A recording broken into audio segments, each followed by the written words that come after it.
Hi everyone, I'm back and this is officially day 3 of my IVF treatment.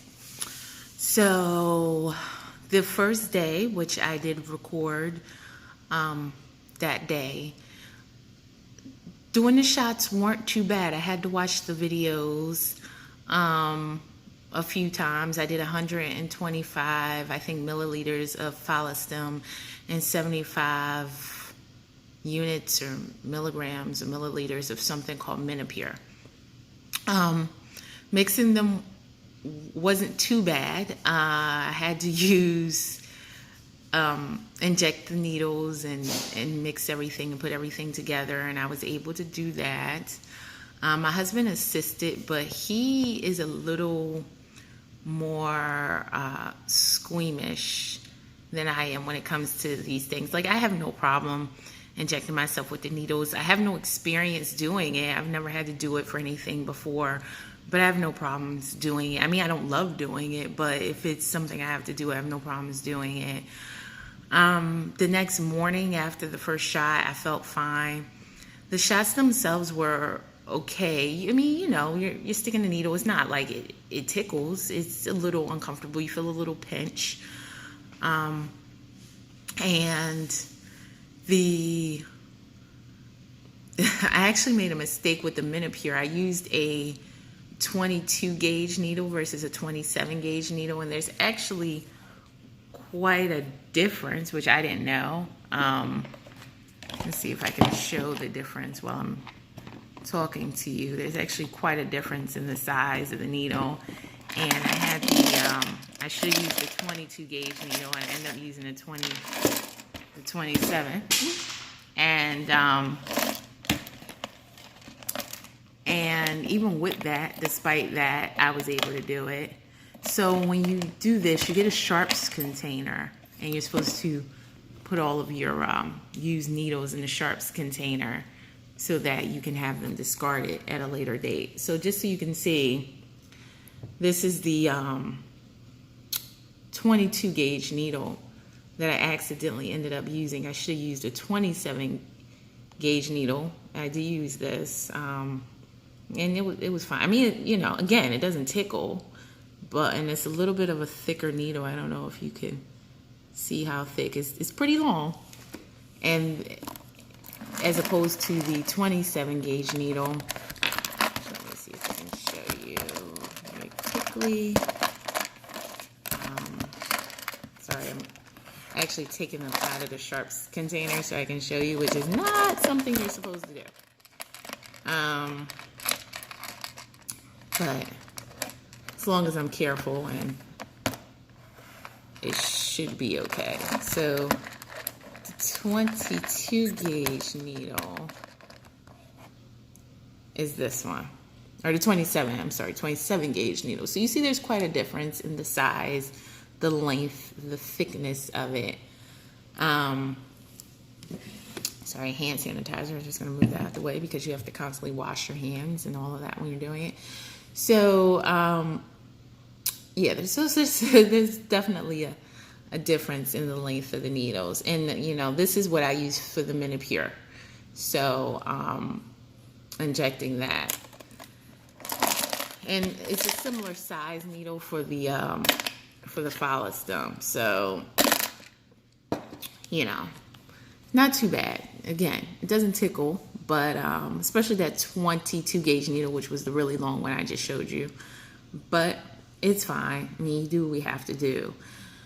I could feel as I injected the Menopur, it would sting a little bit. I don't know if that's normal. I didn't ask the nurse, so because I forgot, and it didn't sting enough where I have any discomfort. The next morning, which was yesterday, and that was the first night after the first day after doing the injections, I felt fine. I didn't feel anything out of the ordinary. I mean, other than me knowing that I had done it, I didn't feel any symptoms. I didn't know what I should feel. I know they say you can feel bloating, you can feel fatigue, various things. I didn't feel anything that day. I mean, I think subconsciously, of course, I knew I had injected these medications into my lower abdomen, and so I should be feeling something, I thought. But I was more conscious of that area, but I think that was just me being paranoid or crazy about it. But I don't really think I felt anything. Yesterday was my second night injecting it. Same thing. So for 2 days, I was supposed to do 125 of the Follistim and 75 of Menopur, which is 1 bottle of Menopur. Again, it was, I had an easier time with the injections because it wasn't my first time. I did them without my husband because sometimes he makes me a little nervous. Because he's like, I want to make sure you're doing it right. I want to make sure, so, I don't, the additional paranoia. So I did that, and I think it was fine. I'm not going to say I'm a pro at it after 2 times. It was a little easier, and I knew what to expect. And again, I went to, I felt okay, relatively okay. Today, I have not yet done the 3rd shots. I'm actually preparing to do them. But today I felt way more bloated. So, I guess that's a side effect. I mean, my period is still on, so I guess I could be bloated from that. But, and again, I'm conscious of the fact that I'm doing this, so I don't know if some of this could be just me being aware of it. But I did, like I said, I felt more bloated and almost uncomfortably so. Not like extremely uncomfortable, but uncomfortable enough. Like more bloated, like a little, gassy, to be honest with you. So it's like that feeling, like that gassy, bloated feeling. Uncomfortable, but not so uncomfortable, not unbearable. But the concern for me is that, come on, it's only my 2nd day. So is this going to get worse? Hopefully it'll stay about this until I'm, done. So I need to inject those 2 medications again tonight, which will be my 3rd day doing it. I got a call from the nurse's office this afternoon, a little bit before 5, where she gave me my instructions for tonight and tomorrow night, which again was the 125 and the 75, which is same as my original instructions. I'm supposed to return to the office. Today is Friday, October 19th. I am supposed to return to the office on Sunday. I was actually there today to just get blood work. Now, the first day it was blood work and an ultrasound, but then today it was just blood work. Yesterday I didn't have to go at all. I'm not going to go tomorrow. And then on Sunday, I need to go and get blood work and an ultrasound. I have something I wanted to do on Sunday. I really didn't want to go on Sunday. I asked if I could not do it on Sunday, maybe do it on Monday, maybe even do it tomorrow. But they said no. Pretty long story short, they said no. They said I had to come in on Sunday. The reason that the nurse gave was because she said that I have a lot of follicles already, antral follicles, and I think the purpose of this medication, like the Follistim, right, and the Menopur, is to make more follicles or increase the number of follicles that you produce. And again, I'm not a doctor, so, you may want to research that more, look more into it. I'm sure it does a lot more than what I just said. And so, because when they retrieve, they want you to have, a good amount of eggs or whatever to retrieve. So she said the reason I couldn't put it off an additional day, because I was like, could I come on Monday instead of coming on Sunday? But she said no, because I have a lot of follicles and they have not yet seen me since what day was that? Wednesday? She said they have not yet seen me, and this is my first cycle, and it's important that I get this ultrasound so they can see what's going on and how things are developing. And I don't know. She actually, it made me a little nervous that she said that. I mean, not in a bad thing, because having follicles, or a lot of follicles, is a good thing, right? That's kind of what they're doing, this medication. And so I'm, I guess, already ahead of the game if I have a lot of follicles. But it kind of concerned me where she was like, well, we definitely need to see what's going on. But I understand this is not something to be playing around with. These medications is actually very serious. And so you want to be closely monitored by a doctor. So I'm going to go to the doctor on Sunday and do what I have to do.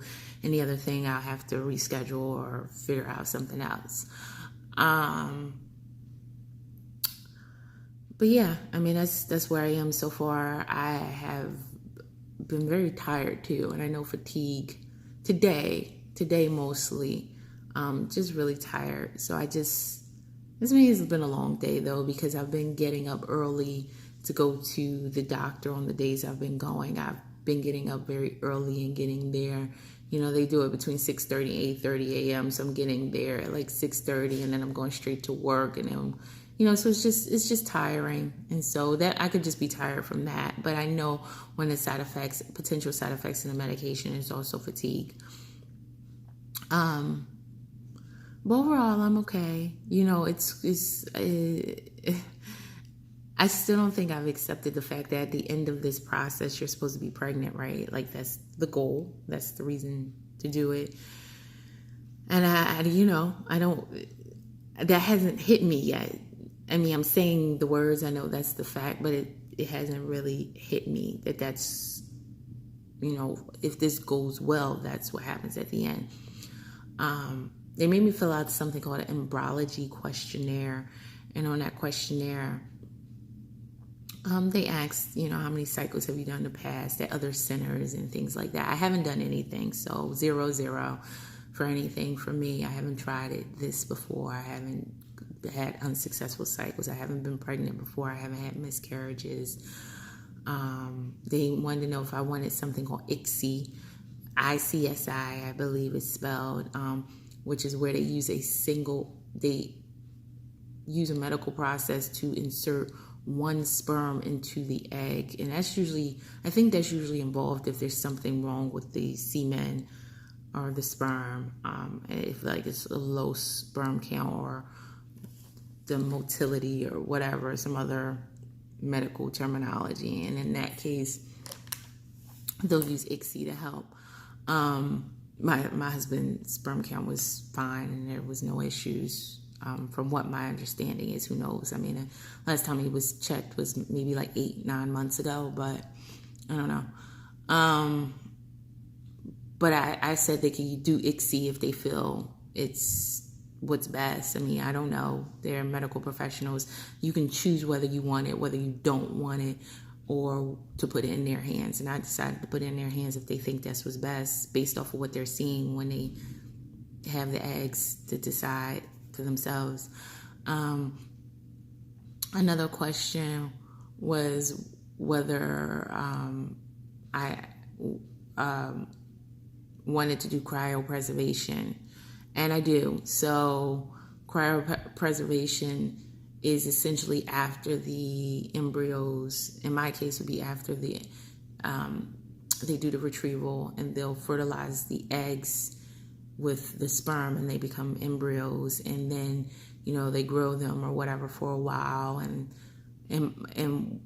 they can freeze them after that. Now, what I plan to do is to do a fresh transfer, which means that the best ones from the retrieval, when they fertilize them and they grow, and the ones that look the best, or the, you know, one that looks the best, to have that implanted. And then from that point, the rest of them, if there are any other good looking ones, to freeze them. And that's cryopreservation. They'll freeze them and they're frozen until you want to use them again. They had us sign some documents essentially saying that if we were to ever divorce, then the court has to determine what happens with those embryos. If one of us was to die, then of course the embryos are the property of the other one. If both of us were to die, what do we want done? Did we want them to be donated? Did we want them to be destroyed? Did we want them to be donated to like research? And that's another question that they ask you, whether if any of the embryos or there's leftover semen, sperm, or eggs that they can't fertilize or won't take, do we want that stuff discarded? Did we want it to be donated to research? And my husband didn't want it to go to research. It's weird because this whole process brings up interesting questions, right? Do you discard it? Do you donate it for research? Is it life? Like, at what moment does life start? And I don't know. I don't have that answer. I don't think any of us has the answer. It's your own personal feeling.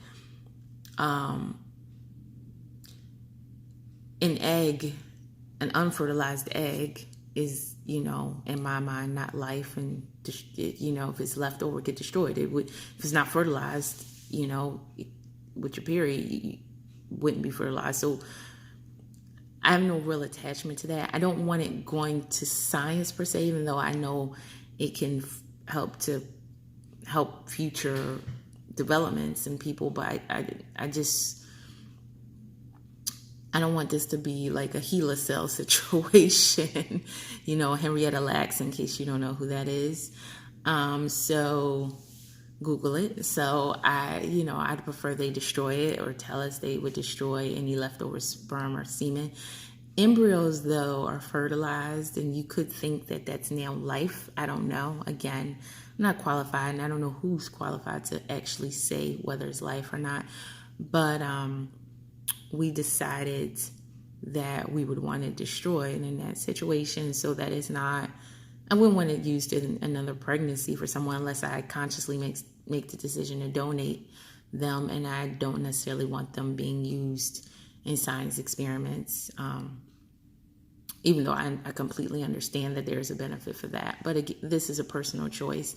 With all of this, it's a personal decision, and it's not really for others to judge it. It's for you to be comfortable with the decisions that you're making and what's best for you in your life and your future and your partner, or lack thereof, or whatever you want in your life. These are all personal decisions. So what's right for one person, what's right for me, what's right for my family or my future family, or me and my husband, whatever, may not be right for you. And I completely understand and respect that. And of course, would want people to feel the same way about my decisions.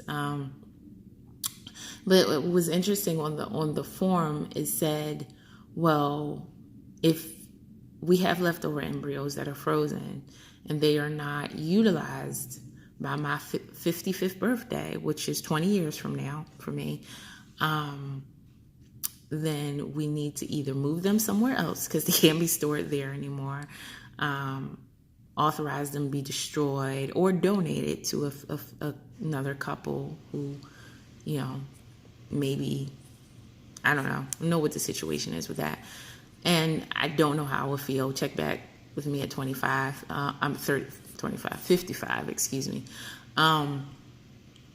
Maybe, but if you donate it to another couple, that's another couple. It's great because it helps them or another person, even if it's not a couple, but that person is literally raising your child. Like, that's no ifs, ands, and buts, and you may be okay with that. Again, it's a personal decision.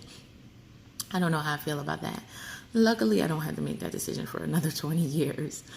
But yeah, this is where it gets into some of these interesting questions about life and what to do with it. Because do you want to destroy an embryo? I mean, is it living in your mind? Is it just some material, like genetic material to you? I mean, I'm not saying you're emotionally attached to it, but if it was implanted in someone, it could be a baby and they would have a child. So I don't know. And again, I don't claim to have the answers. I don't even know how I necessarily feel about that, but it is the byproduct of what I have chosen to do by going through this process. So it's a reality of something that at some point I'll have to deal with. And the last thing, going back to the embryology questionnaire, they also ask you how many embryos do you plan on implanting, and then they have a scale based on your age for how many they recommend. So if you're under 35, now I didn't memorize the scale and I'm not looking at it for some reason. I'm telling you about the questionnaire without looking at the questionnaire. Now, if you're under 35, they say you can, if you're doing a 3-day transfer, to implant up to 2 embryos, but if you're doing a 5-day transfer, to implant 1. I'm not under 35, so I was just telling you, but I'm not. I fall into 35 to 39 category, and for a 3-day transfer, they say implant up to 3 embryos, and for a 5-day transfer, they say they recommend to implant up to 2. At this point, how I feel right at this moment, and when I filled out the questionnaire yesterday, I do think I would do 2 embryos. In either case, 3-day or 5-day. I know that comes with a higher chance of multiples, clearly, because 2 embryos, 2 babies, but not necessarily, right? Each can split. That could be 4 babies. I think they could split 3 times. That could be 6. Wait, am I doing it right? Yeah, that could be 6 babies. One, but even 1, you can say, okay, implant 1. Well, sometimes people implant more than 1 because this is a heck of a process. And if you implant more than 1, it increases your chances of one of them taking, right? So 2 embryos could also mean 1 baby or no babies. So there's no guarantee either one will take. So sometimes people, because this is an arduous process, it's not easy emotionally, physically, they would tend to implant more with the hopes that maybe I'll get one of them, or if I get twins, then they're like, okay, great, or something like that. And again, personal decisions, not for anyone else to judge. Now, I know for over 39, the numbers of embryos that you should implant were even higher, right? So it's like 6 for one of the categories. I don't know, whatever. But, there are higher, when doing any type of assisted hatching reproductive process, there is an increased chance of multiples. And it sounds cute, right? And it is. It's definitely cute, but it can be risky because pregnancies with multiples are more dangerous. Again, not a doctor, can't go into how 100% they're more dangerous, but they are more dangerous. I know there can be more complications during a pregnancy, that for more risk for both the mom and the babies. The premature babies can be born with issues that they may deal with their entire lives. So there's different risks to multiples. I mean, not to say that risks don't exist with singletons or single babies, and also not to say that there aren't plenty of women that carry multiple pregnancies to full term or close to full term or healthy, let's just put it that way, and still have healthy babies. But when you do any of these, was IVF, IUI, different things, it does increase the chance of multiples in the pregnancy. By nature of it. And even if you implant 1 embryo, you would think, okay, maybe if I don't want to have multiples, don't want that risk. You think that would eliminate it, but it doesn't. It reduces the chances, but does not eliminate, because 1 embryo can split, and if it splits, you have identical twins, right? Or it can split twice, and then I think that'll give you identical triplets. So, I mean, there's all numbers of combinations of how this can work. So just even 1 embryo does not necessarily guarantee that you won't have multiples, because just by virtue of going through this process, for some reason, it's more likely to have you're more likely to have multiples. I mean, look at all the celebrities that are having multiple, have twins and stuff. I mean, it's just kind of how that's happening for them. And the twins usually come out of this process. And again, it doesn't have to. Just because you implant more than one embryo doesn't mean they'll both take. Or, you implant 3, you might not have any. So I haven't made a 100% decision. I think I'll do 2. I'll let you know. I'll let you see how it happens. And so I think that's it for now. I'll keep you posted. Like I said, symptoms, some bloating, little soreness, but nothing really. I haven't really felt, and I think that's again from the bloat. It's like a gassy bloating feeling. So it's a little, gas pains, a little sore, uncomfortable, like that. I don't have any bruising, and I have very sensitive skin. I have eczema, and I tend to get pretty bad eczema on my stomach for whatever reason. And I don't have any, thank God, no discoloration, no bruising, no rashes, no itching where I've been injecting for the last 2 days. So I'm very happy about that, and I really pray that it continues that way. But before I end, I just want to show you, I guess, my workstation here. I have my laptop, because every time I inject these pills, I have to watch the videos inject this medication. I have to watch the videos over and over again. So I just wanted to kind of show you exactly what it is. I have the Sharps container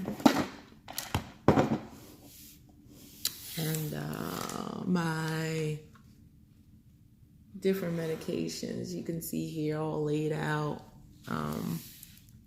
Big boxes of Menopur. So it's a bit of a lot going on. The Follistim and the Follistim pen are in the refrigerator. I had to show you them another time.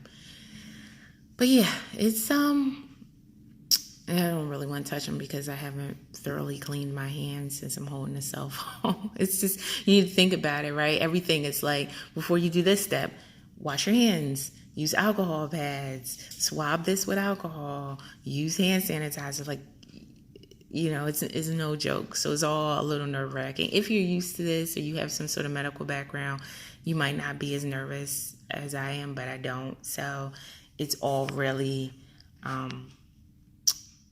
me, figuring it out, getting comfortable with it. My husband's going to have to do the trigger shot, and I'll talk more about that when I get closer to it or when I do it. He has to, because it goes in your butt, and it goes in the angle in your butt that would be kind of hard for me to get to. I mean, you could do it by yourself if you absolutely have to, because during the class they showed us the stance to do it by yourself, but it's nice if you have assistance. And I know he's kind of like, I'll do it if I have to, but he's kind of already squeamish about it. But he's gonna have to man up. I mean, at the end of the day, I'm the one doing all the heavy lifting here, right? Anyway, so that's it for now, and I'll talk to you soon. Sorry about my dogs barking, but my fur babies, until I have real babies, even they'll still be my fur babies, but Anyway, talk to you soon.